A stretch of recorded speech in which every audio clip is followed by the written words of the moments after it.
siyakhulisana ngokugcina amakhaya, siyakhulisana emakhonweni ethu, amathalenti, imbongi, siyahaya, siyasizana nje kanjalo.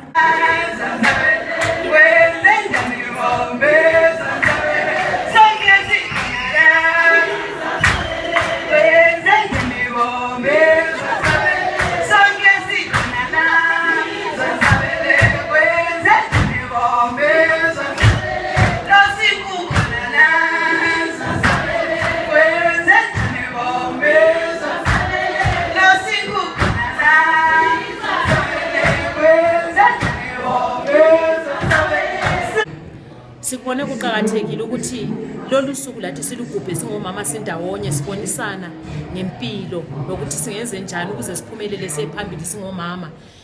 Ngoba esikhathini esiningi siyabona omama abanye uthola umuntu ekhathazekile ngazo zonke izikhathi, kodwa masihlangene siyakhuthazana. Bathuthi khona la sansalele kwenze njengombe sambe mnanwa sansalele kwenze njengombe sambe mnanwa sansalele kwenze njengombe lonomu khona la sansalele kwenze njengombe lonomu khona la sansalele kwenze njengombe sambe mnanwa kwenze njengombe